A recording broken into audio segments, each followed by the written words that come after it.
So guys, before we get started, don't forget we do have that amazing discount code thanks to Tier 0 Games going on right now. And all you have to do is put in ZWGames5 to get 5% discount on your total order at tier0games.com. The links will be in the description below. What's up YouTube, Darry Hibbins of 4 Games, bringing you my first place local Salamangreats deck profile. Now, before we get started on the profile, first off, a massive congratulations to Tobias Sommerfield, who won YCS Dusseldorf 2 with Sky Strikers, and then of course a massive congratulations to Thomas Rose, who won YCS Dusseldorf 1 with Danger Orcus. So it was a very intense final, and it all came down to, you know, a slight bit of mind games. But yeah, he won his YCS of the year, Dusseldorf. Did very well. He actually took on Ding as well in top 4, who won YCS Milan. And you know, he stepped away from his BAs and took it all the way to top. So congratulations to both of those on winning Dusseldorf. While they were in Dusseldorf, I was at my locals and I played my Salamangreats. Now, as most of you guys already know, Salamangreats are a very powerful deck. They did get into the final of YCS Dusseldorf 1, and they were the highest represented deck at Dusseldorf as well. So there's no surprise that, you know, Salamangreats are going to be doing well. It would depend if they survive and like the extra cards that are put into the deck survive throughout ban lists and stuff like that. But this all needs to happen before Neostorm, because when Neostorm comes out, Orcus just get even stronger. I definitely think we're going to get Azathoth banned, but we'll have to wait for the ban list in April, I believe, for that. And we still have Infinity Chasers as well. Whether they'll do anything to the meta or not is, you know, a question to be answered. Anyway, cracking straight onto the profile. So my 4 games, we did 4 at locals today. I went undefeated. The 4 were, round 1 were Harpies, so, you know, nice and fun kind of game on that one. I didn't realise how good the new stuff was. Like, he was able to flood the board very powerfully. But obviously with the OTK, Sunlight Wolf, if you don't have any interaction, Chimera, you just crash through in for game. Round 2 was a mirror match. So that was very interesting. I think a mirror match really comes down to, can you set up a stronger board first, or can you break that board? And if you can break that board and then get your step ahead, even though you lost the dice roll, you're still in a very good position. Third was Orcus themselves. They are very annoying, especially when their cards are linked, they can't be destroyed. It can be really annoying, and Longarusu is a pain in the ass to deal with. And then finally was good old Spirals. So, you know, yes, Spirals came back. They are still very good. Sleeper, when it's got protection, is still one of the most powerful cards to ever kind of deal with. Luckily, I didn't have any Kaijus on me, which was, you know, that could have lost me the game. But luckily, my opponent, you know, couldn't hold on to his advantage. So, starting off with the deck profile, quite straightforward on that. Triple Gazelle. I'll zoom out so you can see all the monsters as we go. You know, best kind of card in the main deck, very powerful, very useful. And Triple Spinny, these are kind of your go-to cards. These get the combo started and, you know, kind of win you the games. Triple Fox, another alternative to Gazelle. 9 times out of 10, if you've got nothing else, you can normal summon this. If you mill off a Spinny or a Gazelle, then you're good to go. And then next up is Triple Lady Debug. Now this card is coming into question with a lot of Salamangreat decks right now, purely because it's not a 5 Salamangreat card. So yes, it searches you out any piece, but it doesn't kind of let the combo continue.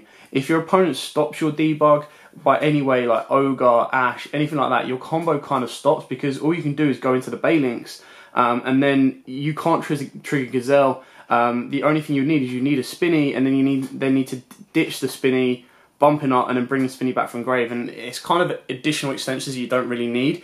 Whereas if you play some of the other Salamangreats like Mir, sometimes Mole, some people play Mole, if you play some of those other cards, it can actually help extend your board a little bit further than it naturally would have done. So again, it kind of comes down to, I think there was, I mean, in the mirror match, I stopped my opponent's Lady Debug, and their turn just stopped. They couldn't do anything.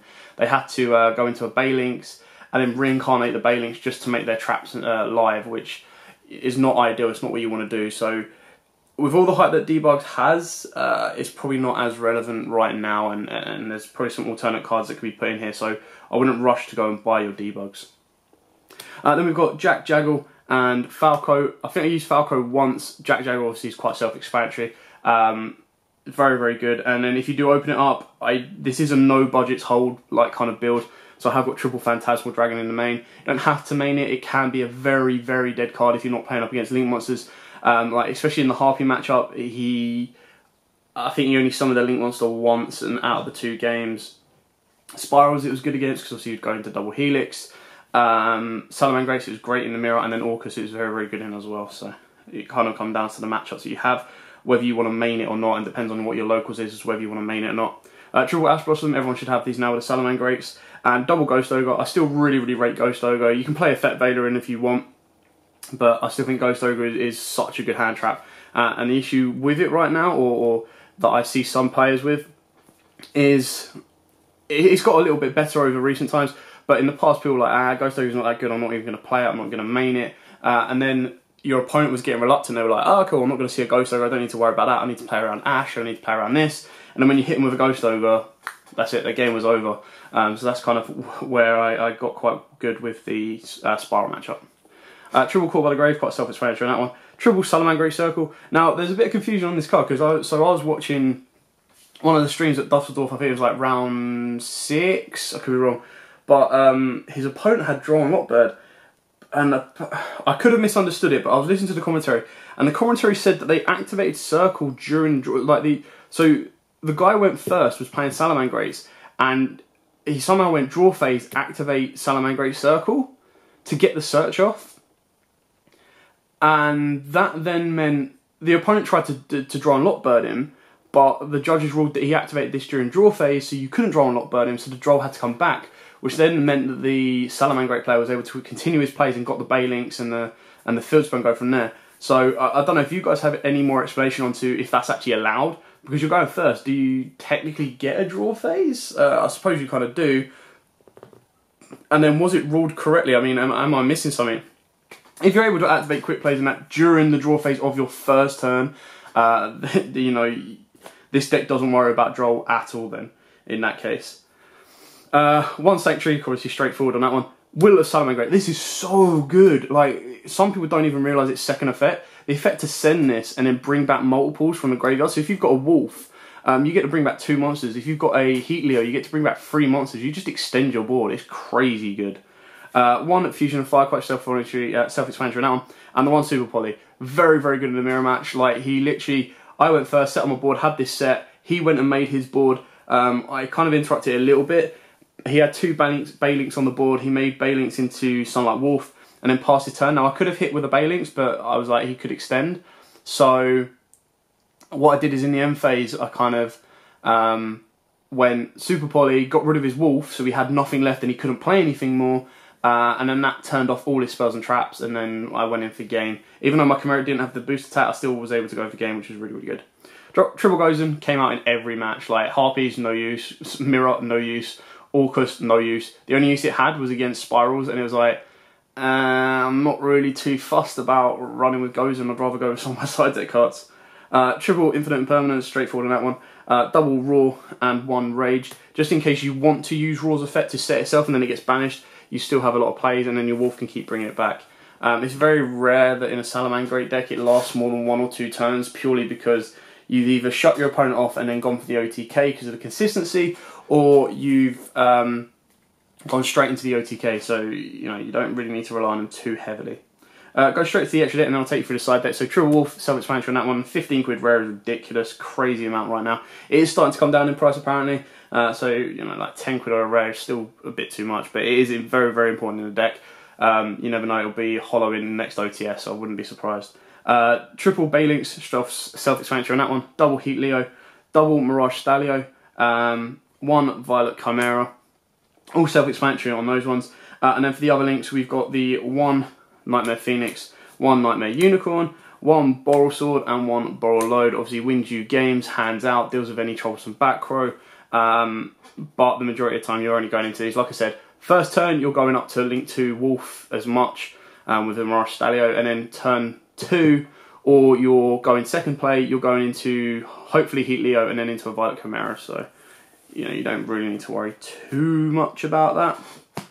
Now onto the side deck, again, quite self-explanatory. Triple Dino Wrestler Prank-a-tops. You can actually main this if you don't want to play Phantasmal. It is another option there. But it can be a dead card if you do go first. Dog agrees, apparently. Triple Red Reboot, of course, straightforward, and a mirror match or anything like that. Twin Twisters, again, any back row hate, Spiral, it was good against Spirals, it was good against Salamangreats matchup, it was also good against Orcus at some point as well. Imperial Order, you don't play a huge amount of spells, your spells are important, but being able to shut off your opponent's spells can sometimes be a lot more important than worrying about shutting off your own. Triple Evenly Matched, if your opponent builds a board that you can't kind of deal with, Evenly Matched was a good way around it. Alternatively, what I probably would take out in this kind of matchup, I'll go with the last three first, is Triple Draw Not Bad. What I would kind of try and fit in here is some form of Kaiju, because not having a Kaiju, if my opponent didn't misplay, would have lost me the game against Spirals, and that could have caused me a huge amount of issues. Not being able to get rid of his sleeper with like a Kaiju would have really sucked, so having Kaijus in the side would have been very, very important and very, very useful. So that's probably one thing I would take away and change with the deck as well. So that's it for the deck profile, quite straightforward and simple. Like I said, this was only a locals report, but you can see that Salamangreats are a fairly easy deck to build, fairly vanilla kind of routes that they play. They are very linear. There's not really any explosive combos that they do just go with the same kind of first turn, we're going to go with our counter trap and a bit of negation and just try and slow you down. And then turn 2, we're going Violent Chimera to kind of kill you and finish you off.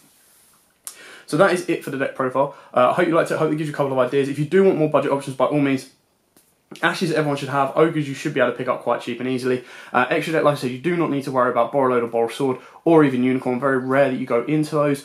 You can play some other alternatives. And then on top of that, your actual main deck. Debugs, most people aren't playing, so you can easily take those out for other just pure Salamangreat cards. Phantasmal Dragon can be Prank-a-tops. All these cards, Impermanence can be like Effect Veilers, very, very straightforward on that one. Everyone should have a Super Poly by now. And then Called by the Graves everyone should have as well. So there's not really anything too expensive in there. Evenly Matched, swap out for like Dark Holes, Regekis. You just need board clear. That's kind of what the Evenly Matches are there for. Drolls, if you don't have Drolls, don't really worry too much about them. Imperial Order, everyone should be able to get one of those, especially as they came in a common as OTS 9, I believe it was. So you do have a lot of cheaper alternatives that you can put into the deck to keep it budget as well and still do just as well. Anyway, thanks for watching. Don't forget to like, comment, subscribe, share, and until next time guys, as always, happy dueling. What's up YouTube, Dan here from YUGIOH. Thanks for watching that video. If you liked it, please hit that big thumbs up button in the bottom corner as well. And don't forget to hit the big red subscribe button so you don't miss out on anything. Make sure you click that notification bell as well so you know every time one of our new videos goes up. Throughout the whole year of 2019, we're going to have more deck profiles, duels, and of course pack openings for you guys to watch and enjoy the entire year round. So stay tuned for more, and as always guys, happy dueling.